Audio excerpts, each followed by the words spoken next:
welcome back to Gaming with Pun. Just like to start off as always by thanking all the subscribers, everyone that's viewed the videos, everyone that's left comments. Really appreciate all the support. Apologize for not having posted a video for a little while now. The video that I'm making right now, I was waiting on a few things to finish up before I went ahead and made it, and then some of the other things that I've been planning to do I just haven't been able to get around to, just because of the limited time that I've had with all the crazy things going on right now. So I do apologize about that. This video today though is going to be my final build for mod 18 and what I will carry into mod 19, barring any significant changes that might happen between now and then. But overall, I'm very happy with this build, satisfied with where all my stats are. So let's just get right into it. Pull open our character sheet here, and we'll just start off with the ability scores. Still going all strength for stamina regeneration and the physical damage boost, and all con for the maximum hit points AP gain. Nothing has changed there. And taking a look at our gear and enchantments and all that, using the Lion Guard's Raid Salette. When your stamina is over 75%, your power is increased by 5,000. You get a pretty decent uptime on this, so it's pretty good. Modified, of course, with the maximum HP armor reinforcement kit and tactical enchantment in the utility slot. Chest piece, we're using the Lion Guard's Raid Scale Mail. It's also pretty decent equip power. Whenever you critically strike with your powers, you have a 10% chance to restore 5% of your maximum hit points. This can occur every 5 seconds, so you can get a pretty decent little chunk of HP back from this, especially with a good crit rate. And still using the gigantic enchantment in our defensive slot here, just hanging on to that little bit of deflection that we get from that, and still using the bark shield enchantment for our armor enchantment slot. Spike defenders get a really good, almost 100% uptime on this. It's extremely easy to proc the stacks, and then because we're a tank, we're getting hit constantly, it doesn't take too much to proc the stacks into the damage buff. So this is really good, almost 5% damage bonus all the time. Of course, also reinforced with the maximum hit point armor kit and tactical enchantment in the utility slot here as well. Using still the Lionheart set from Tom. Radiant enchantments in our offensive slots, and still using the Vorpal enchantment in the weapon enchantment slot. Still using the enchanted Challenger Slash, just because this is our primary threat generator, so adding the 10% damage increase to that helps with our overall threat generation. For the offhand, using the Tenebrous enchantment here and Radiant enchantment in the defensive slot. And for our artifact modifications, still using the critical severity and the maximum hit points. This can go to 10,000. 9.9 is where I'm at, and I don't really see me getting lucky and getting the 10k, but I'll throw some more at it here and there just to roll the dice and see if I get it. Recently switched out the boots to the Lion Guard's Raid Greaves. 300 power increase for every enemy you're engaged in battle with. It's okay. But the little more power and max hit points from this is pretty good. And the previous boots that I had on were giving armor pin, but the skill, the equip power, also wasn't that great. So once I moved some things around to balance my armor pin to keep it at cap, I went ahead and made the switch to these.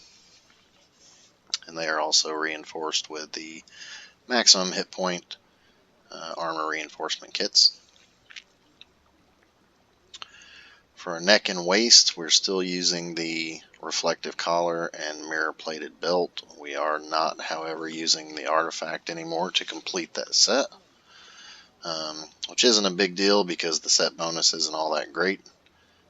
5,000 defense and deflection, and decreased incoming damage. It's not horrible, but it's not something that we really need. And the what we got for breaking up the set, which I'll get to in a second, was definitely more worth breaking it up than hanging on to it.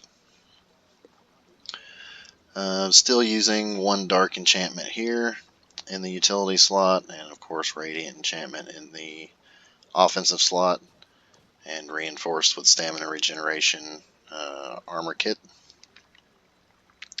Still using the Ebonized Ward Ring and Defending Ring of the Sentinel, both reinforced with stamina regeneration kits and radiant enchantments in the defensive slots.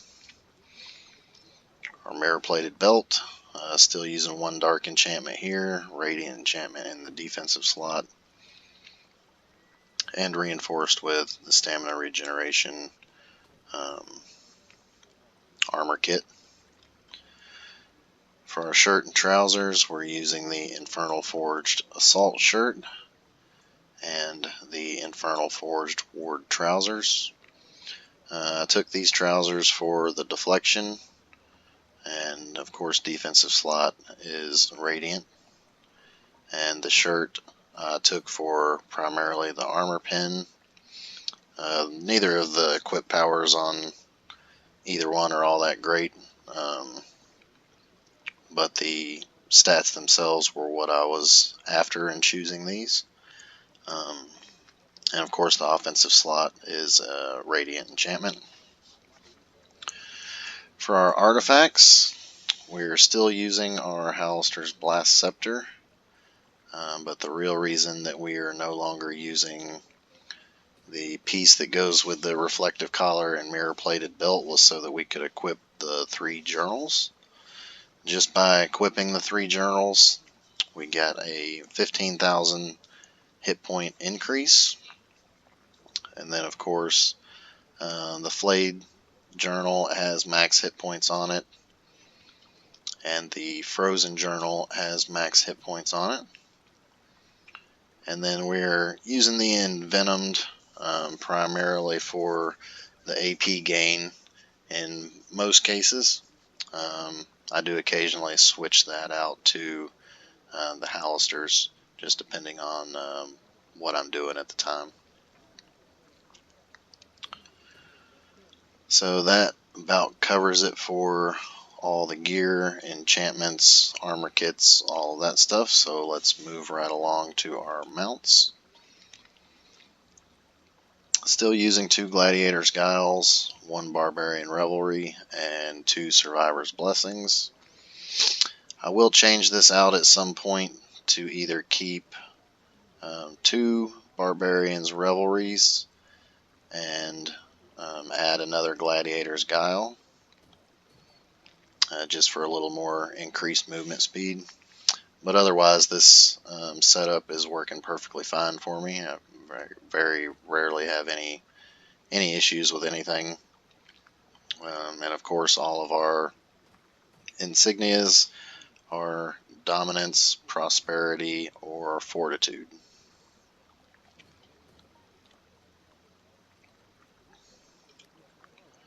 So moving on to companions, still rank 15 bondings, of course. Companion gear can vary quite a bit from person to person, just based on what stats you need to balance, but this is what I'm currently using. The Ivy Grown Talisman of the Companion, Briarvine Sword Knot of the Companion, and the Ivy Grown Grimoire of the Companion. The Briarvine Sword Knot will get changed out at some point once I actually get the drop on the piece that I want to put in its place, but for the time being, this is what I'm using. Empowered runestones in the offensive slots, using one armor pin, arcane runestone here just to balance out my armor pin and keep it above the cap, and then using a couple enigmatics here just to increase my critical avoidance a little bit. For all of our companion slots, we're still using all 16k max hit point companions. And of course the Energon that gives 32,000 max hit points. Alternatively, you can switch out the Bard's Discipline for the Dragon's Insight if you find that you need a little more incoming healing. But this works fine for me. And this build is primarily to maximize my hit points as well as cap as many stats as I can and maximize my damage output as much as I can to aid in my threat generation. So that about does it for the companion. Still using the potency in the slot here. So moving on to our boons. Tier 1, using the power, the crit strike, and the HP. Tier 2, power, the armor pen, the HP, and the movement speed. Tier 3, using the power, a couple of the combat advantage, and the HP. Tier 4, we're using the power, accuracy, deflection, and HP. And on our Tier 5, using the second wind for the increased stamina regeneration. And for our master boon, we're still using the focused retaliation. For our guild boons, we're taking the power, the HP, and I don't do PvP, so I don't have any of those. And for the utility, I just take the XP because, the healing potion one's okay, but I don't really need any of those, except for maybe the revive sickness, which we don't have unlocked. So I just take the XP. It doesn't really matter here. So moving on to our powers. Not a lot has changed here. Barbarian for the Blade Master or the Sentinel, either one, have not gotten any attention in quite a while when it comes to balancing anything. So since nothing's changed in that aspect of things, I've not needed to change anything in my setup or how I play. So just to go over the feats. Frustrating Slash. Whenever you hit an enemy with Sentinel Slash, your threat generation is increased for 10 seconds. Don't use Sentinel Slash, of course. We use Challenger Slash. But, both of these are for skills that we don't use, so it doesn't really matter which one you take. If you're following this build, if you're doing something else, then maybe one of these benefits you more than the other. Indomitable Might, Indomitable Battle Strike, Now deals an additional 200 magnitude damage, but decreases in magnitude as remaining hit points decrease. So basically you open up with your Indomitable Strike when the enemy is at the highest hit points, and you're going to do the most damage whenever you use that. Disarming Takedown, when used under the effect of Unstoppable, Takedown now increases the target's damage taken from physical attacks by 10%. On the rare occasion that I swap in Takedown, which is primarily only for Phase 2 and Phase 4 and Tom, this just gives a nice buff to the other melee characters in the party. But outside of that, don't really use this either. Here we have Crushing Advance. Savage Advance no longer knocks back enemies, but does reduce the target's damage dealt by 5% for 12 seconds. This is nice. We do actually use Savage Advance, and I hate knockback, so this works out good for me. And then lastly, Extended Unstoppable. Come and Get It now grants the effect of Extended Unstoppable for 10 seconds, causing the effect of Unstoppable to persist for an additional 4 seconds. We actually use Come and Get It, so this one actually works out for us, and when we use it when we're under the effect of our Unstoppable, we get an extra 4 seconds out of that, so that's nice. Class features, still using Challenger's Charge, which couples with our Punishing Charge, and now gives us instant threat on the target whenever we use that. Still using Threatening Presence, increases threat generation overall. Most of these others I don't really find to be very useful in tanking. In other instances, some of them are semi-useful, but not really that great overall. For anyone that doesn't know, Mighty Vitality, of course, is broken. It's been broken for quite some time now.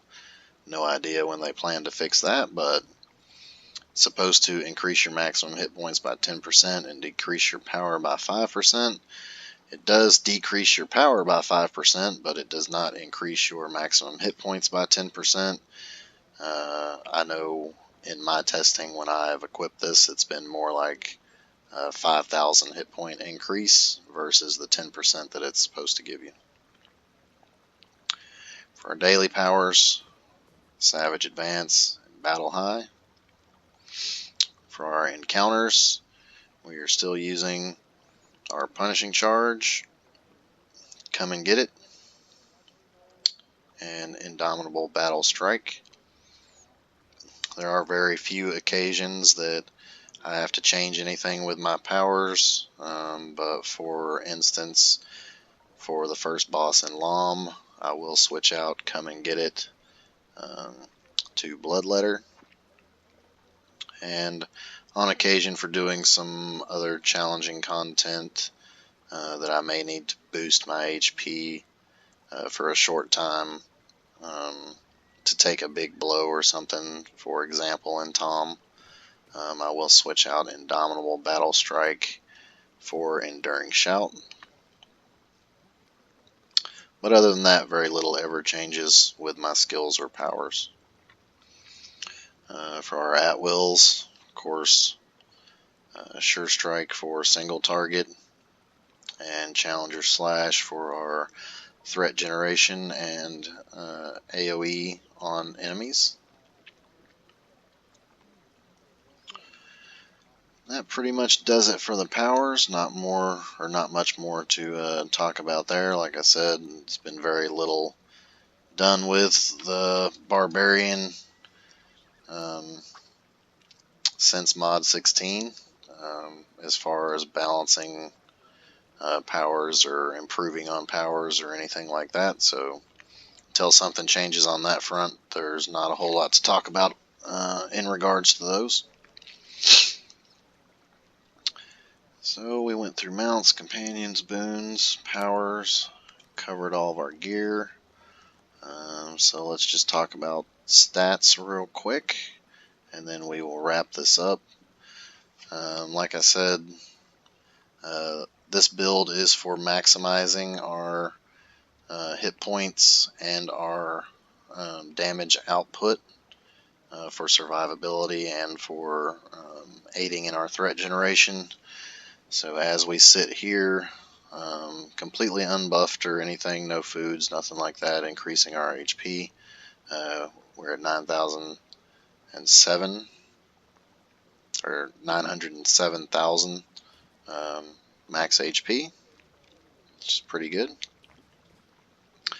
See, our power is 131k, armor penetration's 85k, defense 98, critical strike is a little under cap at 81, critical avoidance a little under cap at 83, primarily just because we're missing the one piece of gear that we need to balance that out. And then our accuracy, deflect, combat advantage, everything is, a little ways under cap, but we increase these as much as we can with whatever we can. Deflect's not a real big thing, but accuracy, getting it a little bit higher, and combat advantage, getting it a little bit higher will be good. Awareness, not really something we concern ourselves with. So looking at some of our other important stats, you can see our companion influence is 22.5%, movement speed is 42.7%, incoming healing 15%, and stamina regeneration 27.5%, critical severity 93%. Critical severity will go up some whenever we increase our Vorpal enchantment some more. Not a super big deal, but every little bit helps when it comes to damage output and threat generation. Stamina regeneration, of course, we like to have a little bit higher than what it is now, but we're still tinkering around with some things with that. But overall, I regenerate my stamina fairly quickly. Not really a problem for me. And incoming healing, we could increase this by another 10-15%, but I don't find that I really need it. So I do perfectly fine with the healers that I generally run with, so it's not a big issue. And the movement speed, we will maybe increase a little bit more by adding another Gladiator's Guile, so that would bring us up to roughly 45% if we did that. Again, not a super big deal, just a couple instances where I would like to have a little bit more movement speed, but overall it's pretty good. So that's going to about do it for this video. I believe I covered everything. If there was anything that I missed, feel free to shoot me a message or comment if you have any questions or whatever. Otherwise, once again, really appreciate all the support from everybody. Feel free to subscribe to the channel if you want to see more Barbarian Sentinel videos like this in the future. Always feel free to leave a like, leave a comment if you have any questions or anything that I didn't answer in the video, or if there was something that you would like me to do in the future. Otherwise, I hope you all enjoyed the video, and we will catch you in the next one.